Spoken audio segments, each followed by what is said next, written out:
What if I told you that the very reason you turn the page, watch the next episode, or root for the protagonist is the same reason people follow monsters in real life? That your favorite hero, with just a twist of the script, could be the villain you despise?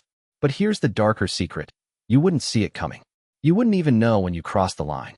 This is the hidden perspective, the place where we unzip the costume and see the raw skin of human nature. And tonight, we ask the question, why do we fall for characters we should hate? Why do masterpieces of literature leave you despising the very person you once cheered for? And what does that say about you?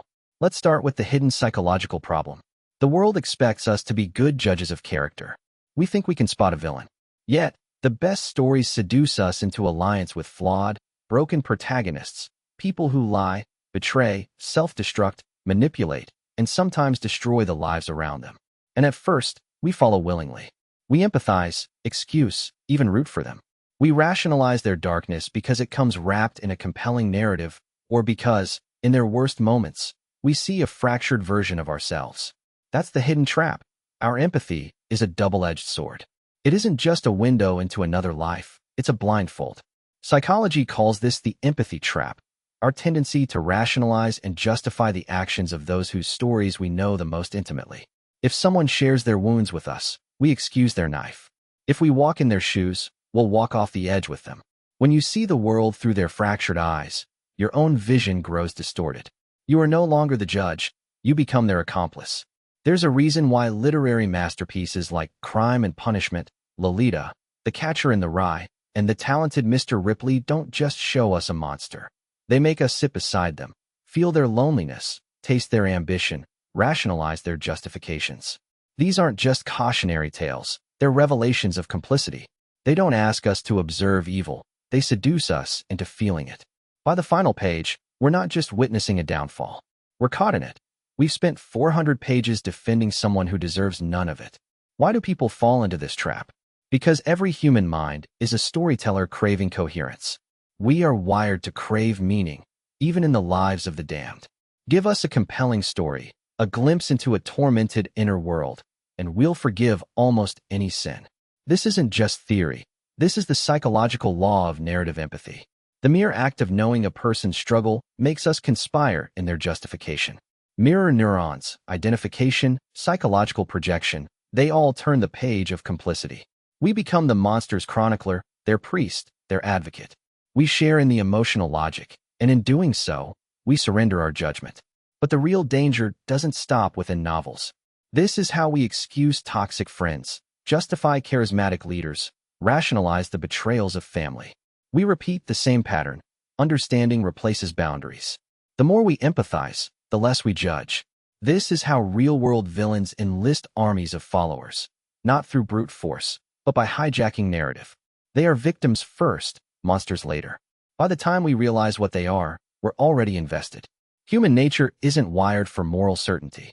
We crave psychological coherence more than objective truth. Here's the uncomfortable core. The boundaries between good and evil are weak, not because morality is unclear, but because we are so fluid, so willing to bend for the sake of the story. Every strong identification with a protagonist is also an invitation for self-deception. We see our own wounds, fears, ambitions, and disappointments buried in their journey. And suddenly, their moral failures feel personal, forgivable, even necessary. In every story, the human mind faces an internal war between the safety of empathy and the coldness of moral clarity.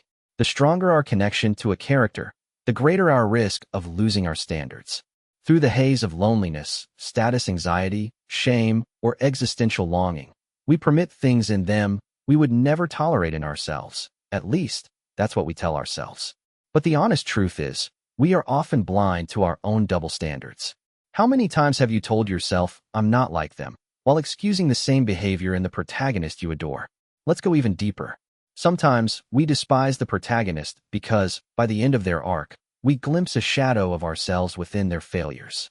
The betrayal stings precisely because we recognize our own potential for rationalization, selfishness, or decay.